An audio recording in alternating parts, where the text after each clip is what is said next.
اللهم صل على محمد وعلى آل محمد كما صليت على إبراهيم وعلى آل إبراهيم إنك حميد مجيد اللهم بارك على محمد وعلى آل محمد كما باركت على إبراهيم وعلى آل إبراهيم إنك حميد مجيد۔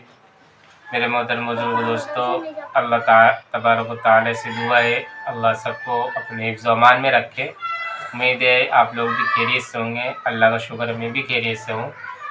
تو ہم لوگ جو پرسکون گھر پڑھ رہے ہیں، جس میں جو گھر کے مسائل جو ہوتے ہیں، جو ہماری زندگی میں بلکہ سب کی زندگی میں جو لگے رہتے ہیں، وہ سب کی زندگی میں آتے رہتے کم و بیش۔ تو یہ سب باتیں سننا پڑھنا، اور اس پر آدمی جب سنتا ہے پڑھتا ہے تو کیا ہوتا ہے، اس پر عمل کرنا بھی آسان ہوتا ہے۔ جب چیز کا علم ہی نہیں رہے گا تو آدمی عمل کیا کرے گا بھائی؟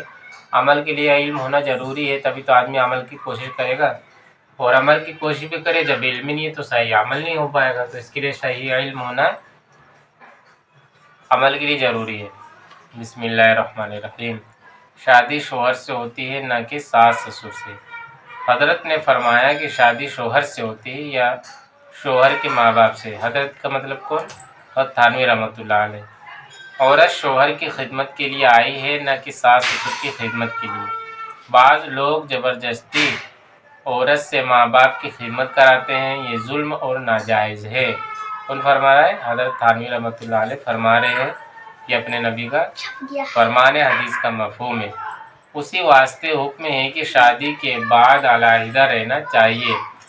علیحدہ کب رہنا چاہیے؟ یعنی جب حیثیت ہے، وسعت ہے، یعنی آپ کے پاس اتنی وسعت ہے کہ آپ خود کا مکان لے کے جو ہے اپنی بیوی کو رکھ سکتے ہیں، الگ تو رکھے، ماں باپ کو خود چاہیے، اور نہیں ہے تو بھاڑے پہ لے کر رکھے، نہیں ہے تو جوائنٹ فیملی میں رہے، لیکن جو حقوق ہے ماں باپ کے، ماں باپ کو حقوق ادا کرے، کے ساتھ ساتھ جو بیوی کے حقوق ہے ان کو بھی ادا کرے۔ ایسا نہ ہو کہ ماں باپ کے حقوق کی ادا کرنے کے چکر میں بیوی کے حقوق چھوڑ جاوے، اور بیوی کے حقوق ادا کرنے کے چکر میں ماں باپ کے حقوق چھوڑ جاوے۔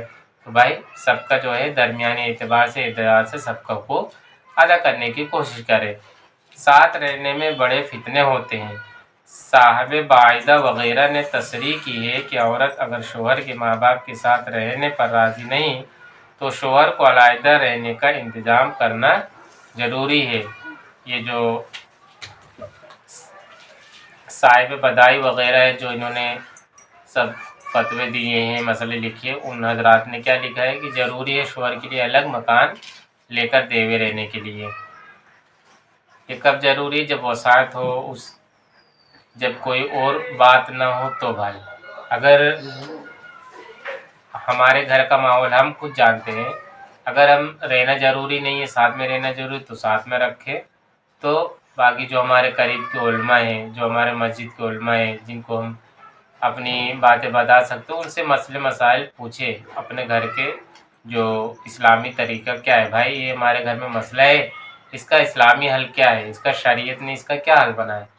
ہمارے اور آپ جس مذہب پہ ہم عمل کرتے ہیں، اسلام پر، اللہ کا احسان ہے کہ پیدائش سے لے کر موت تک، اور صبح سے لے کر شام سے لے کر صبح تک، جتنی بھی زندگی میں ضروریات کی چیزیں، جتنی آنے والی چیزیں، مسئلے مسائل، سب کا حل بتایا ہے، بشرطے کہ ہم کو جانا پڑے گا سیکھنے کے لیے۔ بھائی جو چیز کا مسئلہ ہماری زندگی میں پیش آیا، ہم اپنے علماء کرام کے پاس سے رابطہ کریں اور اس کا حل مانگیں، انشاءاللہ ضرور اسلامی حل نکل آتا ہے۔ اور اس میں کیا ہوتا ہے، اگر ہم اپنے ذاتی طور سے مسئلے کو حل کرتے ہیں تو ایک مسئلہ حل کرتے ہیں، دوسرا سامنے کھڑا ہو جاتا ہے، اور ہم سے غلط بھی ہو سکتا ہے، لیکن ہم قرآن اور حدیث کی روشنی میں، علماء کرام کی صحبت میں، جب علماء کرام سے پوچھیں گے تو علماء کرام ہم کو قرآن حدیث کی روشنی بتائیں گے، تو ہمارا وہ مسئلہ ہمیشہ کے لیے انشاءاللہ ختم ہو جائے گا۔